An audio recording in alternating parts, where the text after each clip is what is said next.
Selamat pagi saudara, shalom untuk kita semua, damai sejahtera Tuhan. Kita percaya melingkupi setiap saudara yang ada di tempat ini dan dimanapun saudara berada. Kita percaya semua kita berpengharapan sehingga apapun kondisi kita dan situasi kita, jawaban Tuhan tersedia dan kita pasti akan melihat mujizat. Sebelum kita memulai doa ini saudara, saya ingin share kepada saudara bahwa kita anak Tuhan berbeda. Kita punya pengharapan, punya iman, dan punya janji kepastian dari Tuhan. Jadi mari kita memuji Dia dan mendengarkan firman Tuhan dengan kesadaran ini, bahwa kita adalah orang-orang yang berbeda. Mari kita naikkan sembah kita bagi Dia. Kami bersyukur untuk hari yang indah ini, hari yang baik, karena berkat-Mu tersedia bagi setiap kami. Kami berterima kasih dan kami melihat jawaban dari setiap permasalahan kami. Itu sebabnya kami mau bersyukur. Mari kita naikkan penyembahan ini, bersyukur selalu. Bersyukur selalu bagi kasih-Mu di dalam hidupku.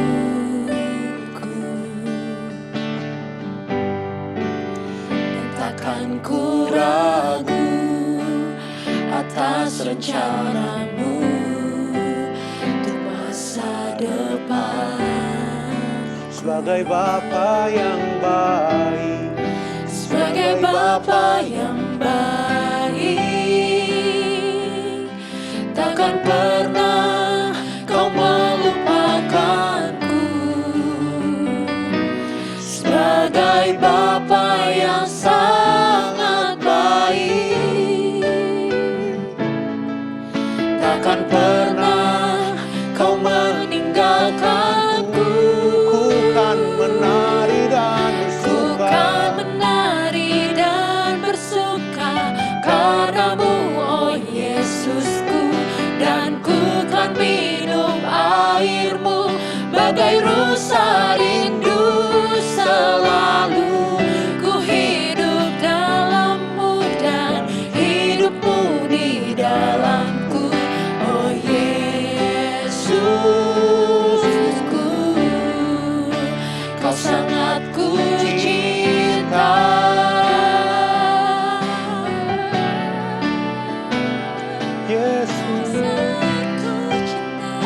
Mari kita naikkan lagi saudara.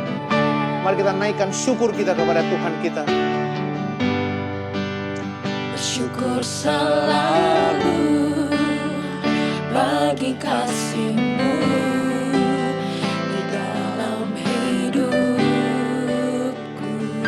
Kami mau percaya padamu. Dan takkan ku ragu atas rencana-Mu untuk masa depanku.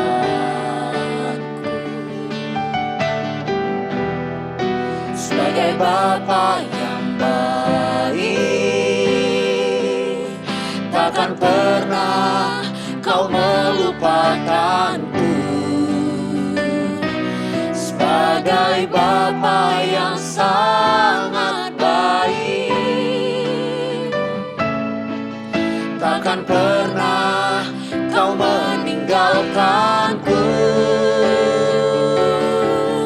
Ku kan menari dan bersuka karena-Mu, oh Yesusku, dan ku kan minum air-Mu bagai rusa rindu selalu.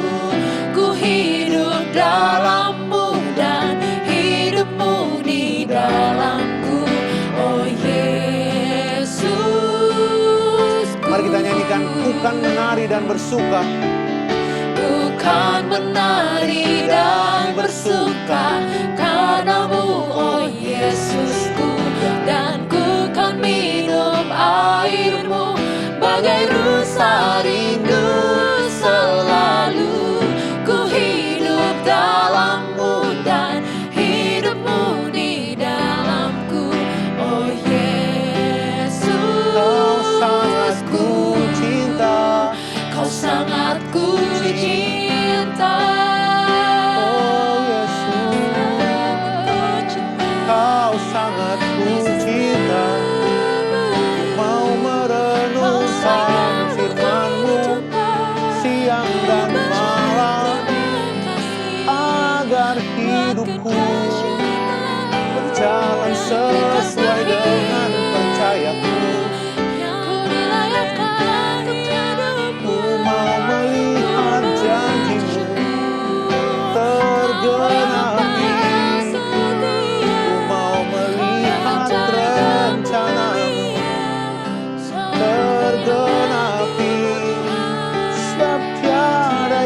sepertimu Tuhan, tiada yang sepertimu. Hanya bagimu kemuliaan. Mari kita naikkan penyembahan ini. Hanya bagimu kemuliaan, hanya bagimu pujian. Ku kagum dan sembah padamu, Bapa, ku cari wajah-Mu. Hanya bagimu kemuliaan, hanya bagimu pujian. Kini ku sembah Bapakku yang ku cinta. Mari kita nyanyikan sekali lagi saudara.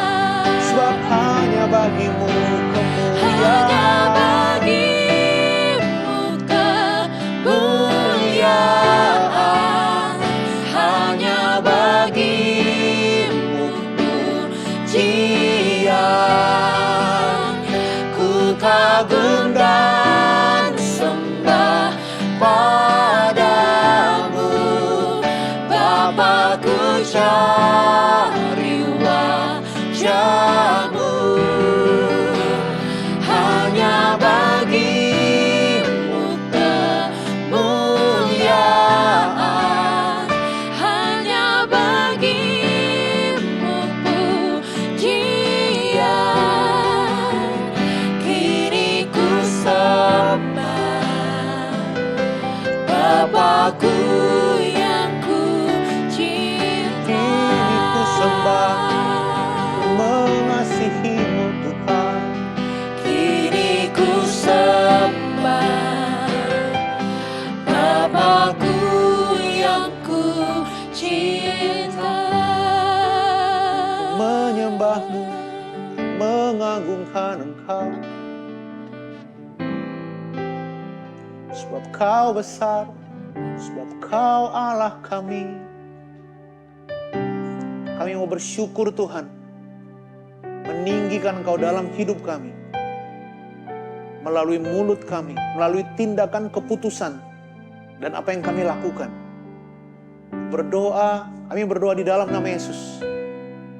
Nama Tuhan yang dipermuliakan melalui semuanya. Kami mau mendengarkan firman Tuhan. Kami percaya Kristus yang adalah hikmat hadir di tempat ini dan dimanapun kami berada. Memberikan pengertian. Sehingga kami tahu kami tidak berjalan sendirian tetapi berjalan bersama dengan Tuhan yang membawa kemenangan bagi setiap kami. Terima kasih Tuhan. Di dalam nama Yesus kami berdoa. Amin. Amin. Saudara, sermon kali ini saya beri judul hanya satu saja yang penting. Ketika kita menjadi semakin dewasa, ada semakin banyak pemikiran yang kemudian muncul. Bagaimana nanti masa depan saya? Bagaimana nanti dengan pekerjaan saya? Atau yang mulai bersekolah, bagaimana nanti SMA saya? Apakah saya akan masuk SMA ini? Atau apakah saya akan masuk ke sini supaya masa depan saya bagus? Nah gitu kira-kira ya. Yang bekerja, apakah saya akan bekerja di kantor ini? Sehingga ketika tidak seperti yang kita mau, kita kemudian mulai banyak pikiran. Mulai khawatir dan mulai takut. Ketika proyek yang kita harapkan banget itu gak jadi. Gak goal. Kita mulai takut, kita mulai khawatir. Itulah yang terjadi ketika kita semakin besar, semakin dewasa.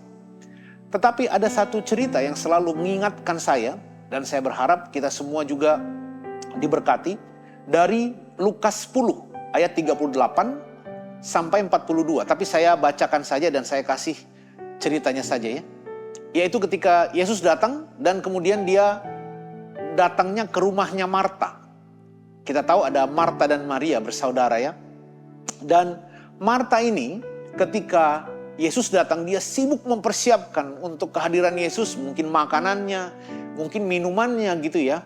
Dan saking sibuknya dia kemudian ngomong sama Yesus dan berkata, Tuhan nggak kamu suruh itu Maria membantuku? Karena Maria dari tadi itu cuman mendengarkan engkau ngomong saja. Jadi ada Marta yang sibuk ternyata memikirkan banyak hal, nanti kita akan lihat. Maria sibuk dengan ada satu hal. Lalu Tuhan Yesus menjawabnya, katanya, Marta, Marta, engkau khawatir dan menyusahkan diri dengan banyak perkara. Perhatikan, Marta menyusahkan diri dengan banyak perkara. Tetapi hanya satu saja yang perlu. Nah, perhatikan saudara, Maria telah memilih bagian yang terbaik, yang tidak akan diambil daripadanya. Jadi perhatikan bahwa Marta ini menyusahkan diri dengan banyak perkara. Hanya satu saja yang perlu, Maria telah mengambil bagian, memilih bagian yang terbaik. Apa perbedaannya Marta dan Maria? Maria memilih bagian yang terbaik, yaitu duduk di kaki Yesus mendengarkan dia. Saudara, kita berpikir mungkin kita perlu memusingkan banyak hal. Kita perlu memusingkan ini dan itu. Dan kemudian banyak orang mulai overload, stres. Banyak orang juga yang kayaknya saya butuh healing nih. Bukannya itu salah. Tetapi healing gak akan pernah membuat jiwa saudara tenang. Karena nanti saudara akan ketemu dengan masalah yang sama. Kalau ada masalah, itu bukan kita pergi healing saudara. Tetapi pergi kepada Tuhan, kepada firman yang satu hal ini yang penting. Perhatikan, bukannya Tuhan gak peduli. Di Selamat Pagi Roh Kudus sebelumnya, saya sudah memberitahu bahwa firman Tuhan dengan jelas berkata bahwa Ia mengetahui bahwa kamu membutuhkan semuanya itu. Apa yang akan kamu makan, apa yang akan kamu minum, apa yang akan kamu pakai. Itulah sebabnya, karena ada banyak hal yang perlu bagi hidup kita. Kita cuma perlu satu, yaitu Kristus. Makanya Alkitab berkata, carilah dahulu kerajaan Allah dan kebenarannya, maka semuanya itu akan ditambahkan. Kalau kita mengusahakannya dengan kekuatan kita sendiri, justru kita akan mulai mengurangi. Setelah saya fokus untuk hidup sehat misalnya, saya kemudian mulai olahraga ini, saya udah gak bisa lagi ikut Bleskom. Saya udah gak bisa lagi ikut persekutuan. Ketika saya mulai, wah tagihan saya gede nih, saya harus dapat income tambahan. Seolah-olah Tuhan gak memberkati kita. Dan kita mulai bilang, saya harus tambah jam kerja. Saudara mulai kecapean, gak bisa lagi saat teduh bahkan.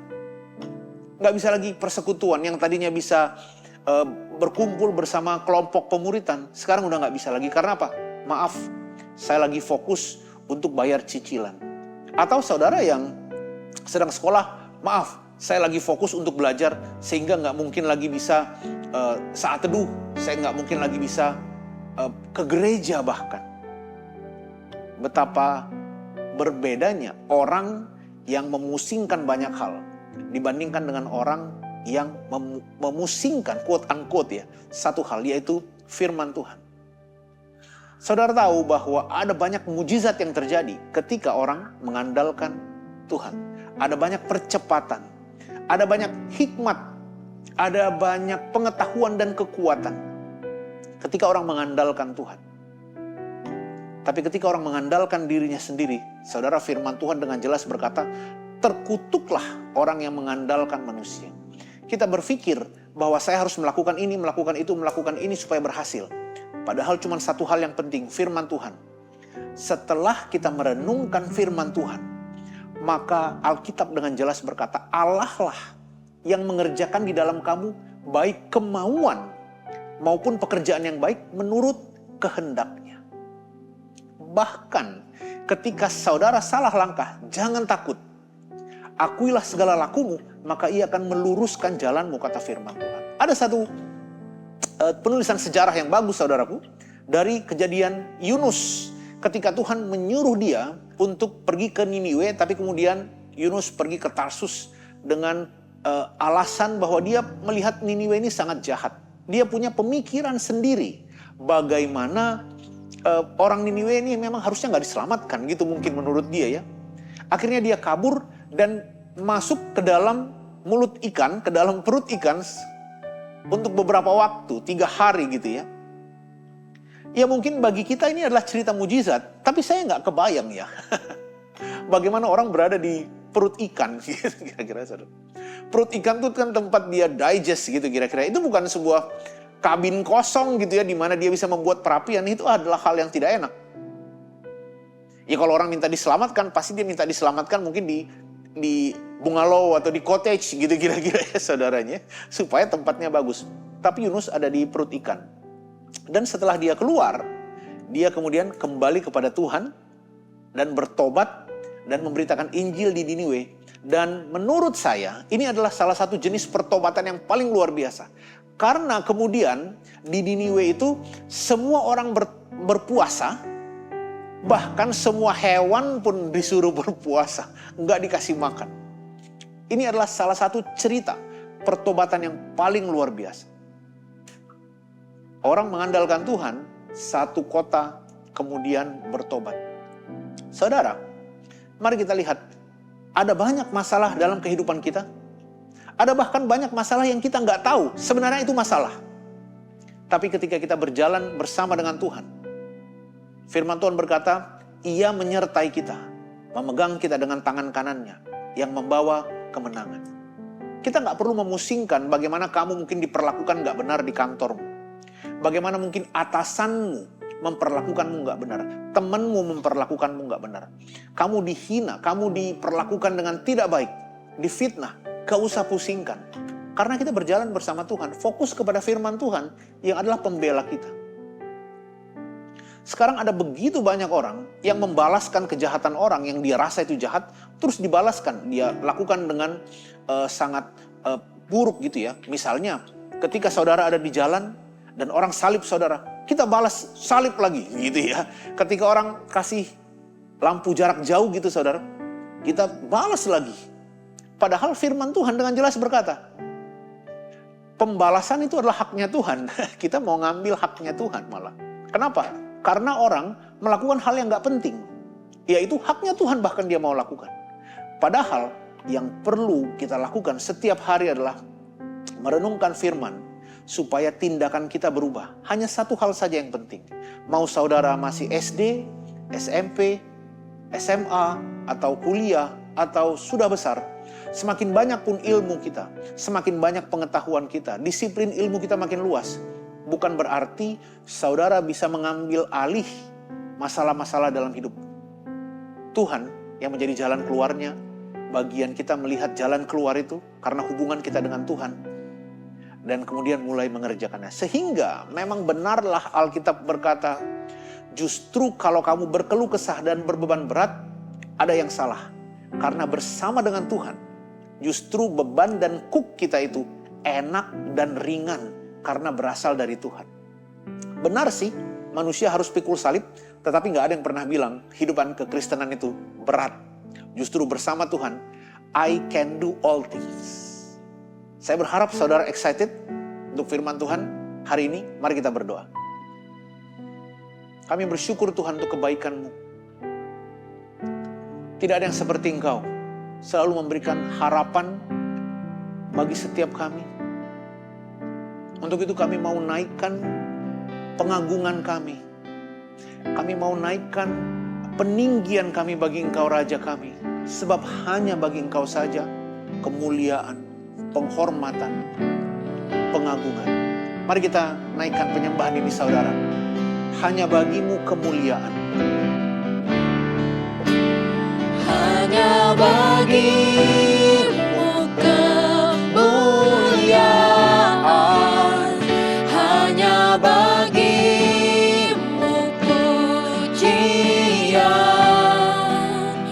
Ku kagum dan sembah padamu, Bapa-Ku cari wajah-Mu. Hanya bagimu kemuliaan,